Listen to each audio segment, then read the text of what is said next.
What it is, yo.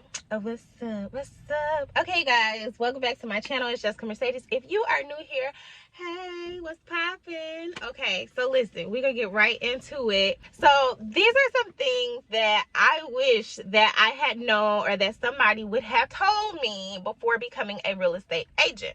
So I'm a licensed real estate agent. I do live in Florida, but I am able to assist people who live in all 50 states of the United States with their real estate needs.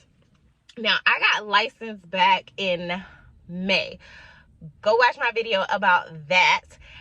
That's probably like one of my favorite videos that I ever did. But I got licensed back in May, and I chose my brokerage, and I started working, and it wasn't what I thought it was gonna be. It wasn't giving what they said it was supposed to give, y'all. So, okay, and here's why. Now, hold on. Before I go any further, I just know you already hit that like button. I know you did. But in the event that you did not, I'm going to give you a second to get your life all the way together. 3 seconds. Here we go. 3, 2, 1. Thank you for the like. I'm going to be honest. I did not plan to do this video. I'm sitting in the parking lot of Best Buy because I had to drop off my daughter's phone to get fixed, and they were like, it's gonna be 45 minutes. I'm not trying to wait in the store. It's too many people breathing all over the place. Y'all know what time it is. So I was like, let me just come talk to the people. It's been a minute since I made a video, so I'm just coming out here to tell you guys, these are some things that I wish that somebody, anybody, would have told me before becoming a real estate agent. Now, the first thing is, I wish somebody would have told me to start interviewing brokerages before you take your final exam. And at first I was like, why would I interview and I ain't got no license? And then after I got my license, I realized that I should have been interviewing before I got my license. And the reason being is because, like, you're sitting here with this license and you feel like there's a clock that's going tick, tick, tick, tick, tick. And I know that a lot of it was mental, but for me, I thought, oh, that is a beautiful ass Range Rover. Y'all, I ain't never seen a red Range Rover before. And my friend drives a Range Rover like that, but hers is black. That, okay, put that on my vision board. Anyway, so yes, nobody told me to start interviewing brokerages before I got my license. Now, mind you, I did do some interviews before I got my license, but to me, it was uncomfortable because I didn't know what questions to ask. So not only was I not told that you need to be interviewing after you finish school before you get your license, but I didn't know what the hell to ask. All I knew was, what's the commission split? Like, right? That's what everybody wants to talk about. What's the commission split? How much am I going to get paid? Yada, yada, yada. So, that was one of the things that I wish I would have did. Now, I did have a friend that I met up with and we had lunch. She was a real estate agent. But outside of her being a real estate agent, I just thought she was a really cool person. So I wanted to connect with her. I wanted to talk to her. We did lunch.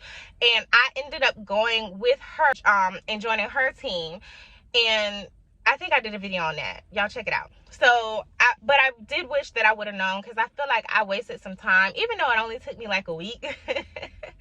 Y'all probably like, she is so damn dramatic. 1 week is nothing, but it feels like a lifetime, because it's like, I'm ready to sell a house. I'm ready to make some money. Like, that's how you feel once you get your license, right?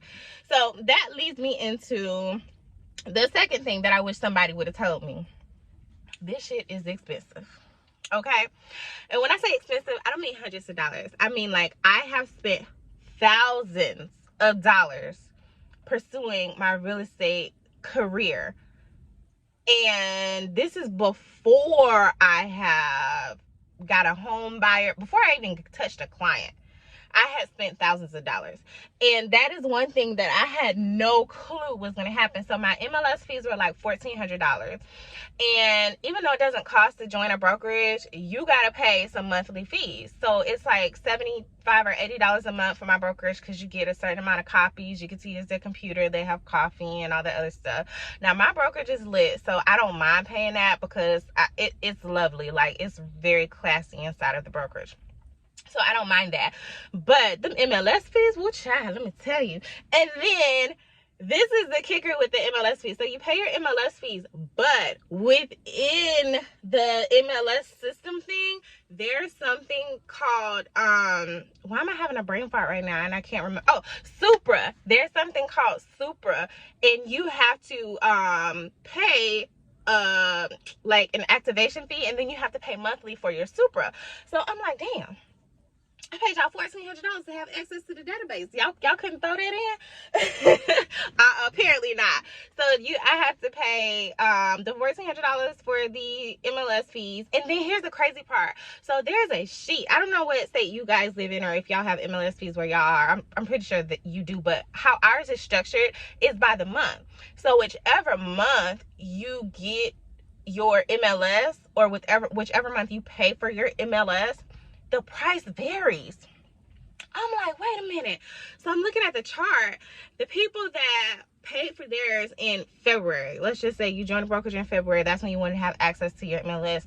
It was like maybe like $900 something. I got mine in June. So I paid like $1,200 or $1,400 for mine. And I was like, well, why is there a price difference from month to month? Like, it's the same thing. I did not understand. I was perturbed, but nevertheless, I needed it. So I paid it. Again, this is before I had clients. So another thing, and this was something that I already knew, but I did not expect it to happen to me. So I had a buyer client who was from out of state, and they were coming in town to look at houses. He had just sold his house, and they were looking to retire and move down here to Florida.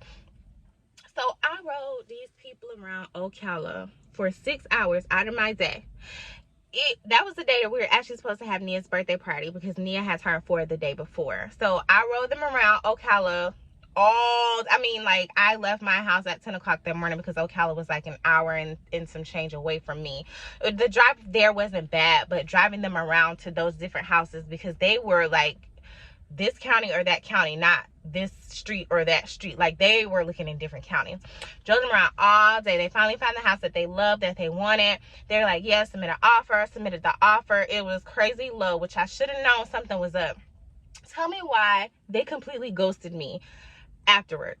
And I'm like, hello, what's going on? I'm calling, texting every day. I'm not hearing anything back. This man calls me back 3 days later. He goes, hey, sorry, we just put in an offer on a house in Myrtle Beach. Y'all, when I say I wanted to cry, I called his wife because he was not answering my phone calls. And I was like, hey, what's up? What's going on? Because he's the primary breadwinner in the house. So of course, whatever he says goes. And she's like, I'm so sorry. I really wanted that house. I did not want to move to South Carolina. Ironically, y'all, I'm from South Carolina. So I could have still gotten a commission had I referred him out. But I had no clue that they were even looking in South Carolina. He did not once mention to me that could even be a possibility. So I wish somebody would have told me that buyers, unless you set the standard for your buyers, they will not be loyal. They will work with as many real estate agents as they can, because they think that that's how it goes. So one thing that I recently learned is to set this standard for all of your transactions, for all of your clients that you work with. You let them know, this is my job, this is how I make my money, you are my job, you are my priority, and I expect the same loyalty and communication with you. So I really wish that I would have known that happened. And it's crazy because that happened to my mom when she was a real estate agent. But again, I'm fresh, I'm new, I'm like, that's not gonna happen to me. I got this thing on lock. I was wrong. So that happened, and I was like, never again. I just did a whole buyer training, and I was like, we not doing this no more. So that's that. And then another thing that I really wish I would have known before I got into real estate was to find your niche, or niche for those of y'all who say it like that. Whatever, find your niche. I like the word niche. So when I got into real estate, it was hard because I was so used to having a thing. Like with marketing, that was my thing, and I knew exactly what to teach when it came to marketing. With real estate, it's so broad. There's so many different, like, you can be a seller's agent, you can be a buyer's agent, you can strictly work with investors, you can be in the property management sector, you can, like, there's so much stuff that you could do with your real estate license. And me not understanding that it would be beneficial to find a niche, even though you can do everything. Like, what is that one thing that you want to be known for? Like, there's an agent, I think she's with KW, she just works with first-time home buyers, and she has her system on lock. Like, she closing like 30 transactions a month just working with home buyers, her team, of course. So I really wish that I would have figured that out in the beginning, like that I needed to find a niche, and also that I was going to be doing training and continuing education for the rest of my life. Now, don't get me wrong, I know about the post licensing class, but I literally, like, at least 3 or 4 times a week I'm in a training, or I'm talking with mortgage loan officers, or I'm doing, there's always something to learn. So I think that what would have been beneficial for me before I really got into it was to figure out what area of real estate you want to focus on and run with it. You know what I'm saying? Because now, because I am a digital marketer, I'm currently figuring out how to tie that in with my real estate business. It's one thing to learn something completely new, but it's another thing when you can take what you already know and incorporate it into that new thing.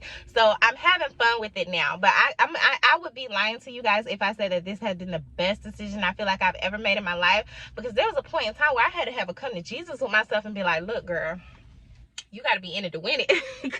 I was ready to be like, deuces, I ain't doing this shit no more. Like, you guys, I've had sellers lie on me. I've had buyers straight ghost me. Like, I cried a lot. And that's the thing. People see real estate on HGTV and they see these people making all this money and driving these nice cars and living these lavish lives, and they think that that's what it is. But I know realtors who've been in the industry for a whole year and have only made 1 transaction.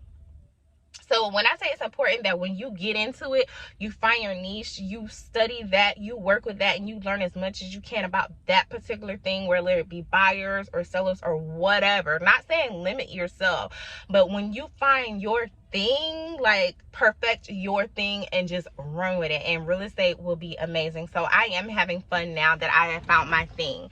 But those are some things that I'm telling you guys because I wish somebody had told me. And if there's something that you wish somebody would have told you when you first got into real estate, but they didn't, drop it in the comment section, because I want to hear, honey, because it might come up later on in life. But thank you guys so much for watching. I appreciate it. I love you all. Make sure you hit subscribe. Make sure you give this video a thumbs up. Make sure you follow me on my Instagram and all my socials. They're in the comment section. And I'll catch y'all later. Peace.